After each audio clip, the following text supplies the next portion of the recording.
Good morning, everyone. My name's Adam Greed. I'm a sales director here at Candlelight Asset Management. I'm joined today by David Arnaud, who leads our global fixed income desk, and Bimal Patel, who co-manages our global equity and strategies. David, Bimal, thank you for joining us today. Now, the last almost 18 months have been characterised by persistently high inflation and fairly aggressive central bank policy in trying to contain that. However, since the summer, there's been somewhat of a shift in central bank policy and they appear to be more of a holding pattern. How has that impacted how you're managing your portfolios?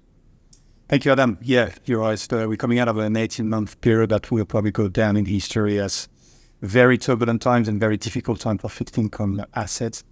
It all started in 2022 when central banks embarked on one of the sharpest and snappest hiking cycle in history.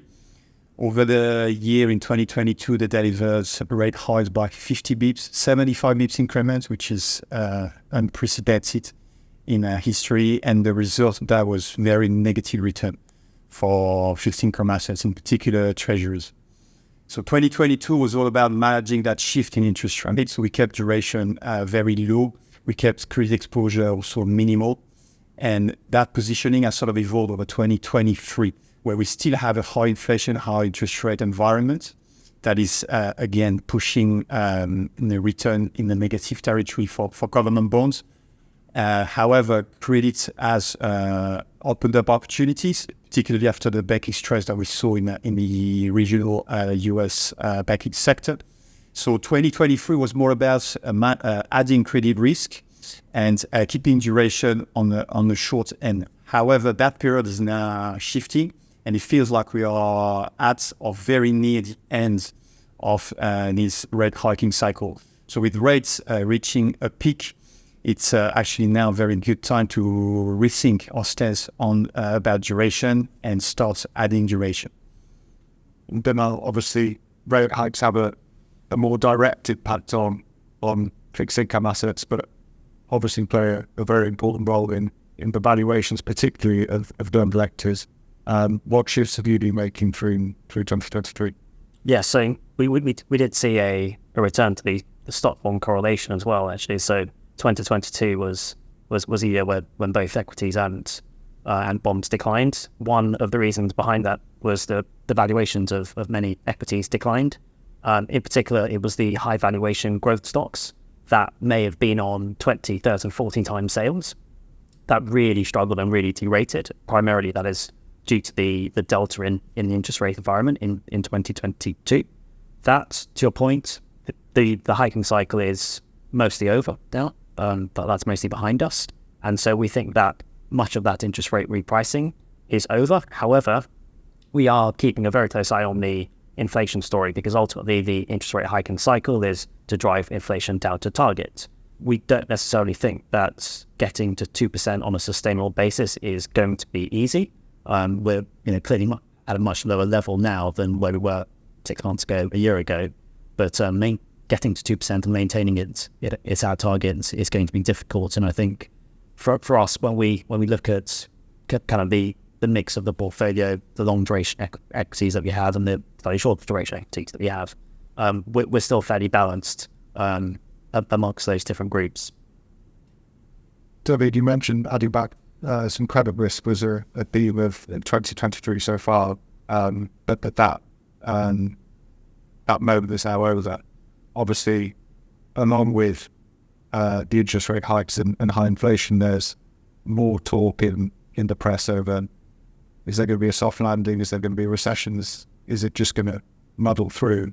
How are you playing that across your fixed income portfolios? Correct, yes. In 2023, so the resilience of the corporate sector has been a big thing for us and for fixed income market in general.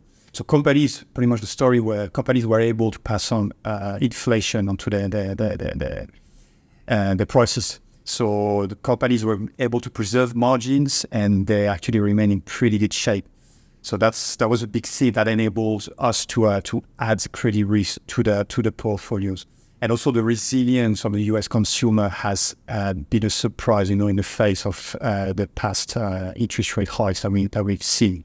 These themes are coming to an end. there's now clear signs that the consumer story is bottoming. All these pent-up savings that were accumulating during COVID are now being exhausted. And obviously the consumer has now to deal with a much higher mortgage rate and much higher cost for their borrowing as a whole. So we're starting to see a sea change. So adding credit now, you have to be a lot more defensive coming into the next year. They have to be more selective in the type of credit that we're buying. And also the fact that the central banks are realizing this means that they're not going to press a lot more on the rate hike cycle. So yes, now there's a feeling that the peak in rate is in sight. So we are shifting the portfolio positionings towards more duration and less credit risk. And Bimal, similar question to you. You mentioned that the sell-off in growth equities was a big thing in 2022. 2023, I think it's fair to say, it's been more varied in terms of style and factors outperforming at different times. Where are you positioning the portfolio in the current environment? Yes, so you're right to mention that this year is a much more balanced year. There's been much more focus on AI, generative AI, post the launch of ChatGPT, and companies exposed to the AI theme, like NVIDIA, for example, have done incredibly well, particularly in the first 6 months of the year. I think it's still very important to look at the valuations. We're very valuation focused when we look at all of the investments in the portfolio.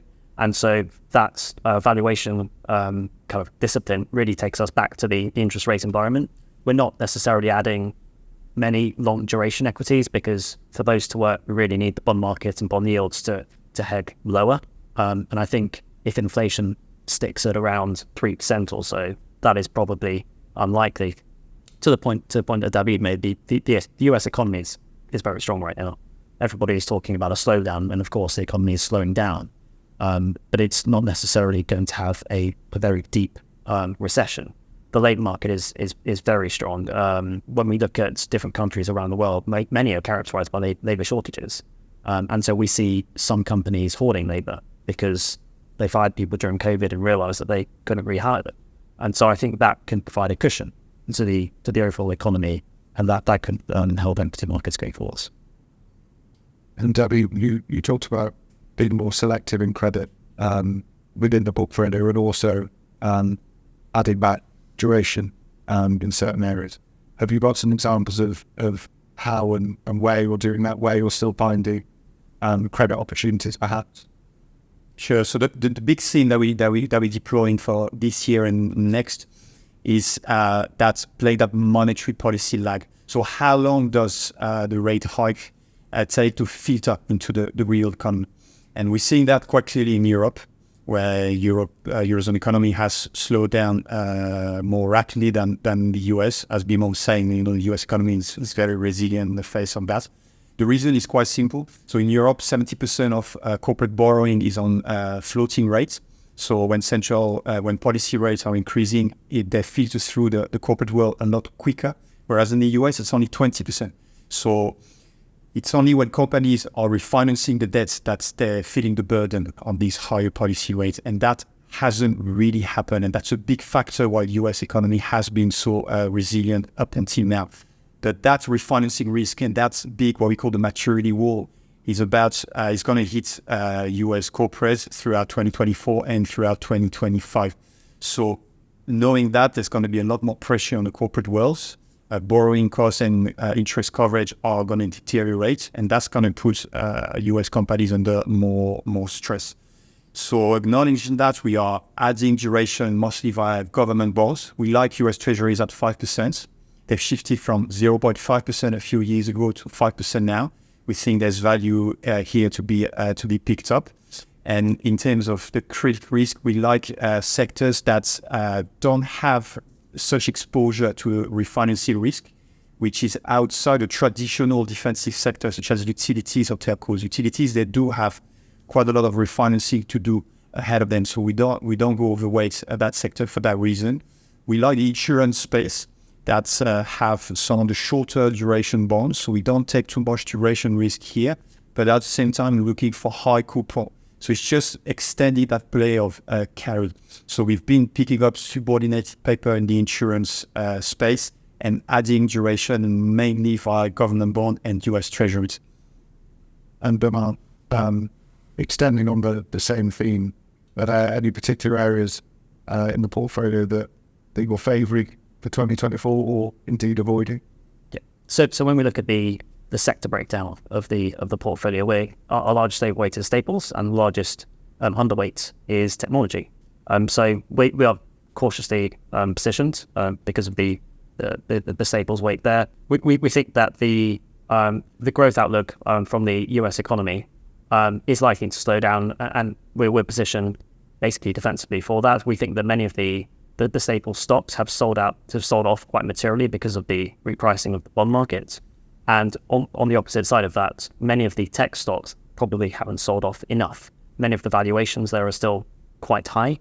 And when you look at the overall market, we've got the US market on a PE of about 15.5 times, the global market on about 17 times. So I think there is some room for multiple contractions still to be had, particularly if bond yields stay where they are.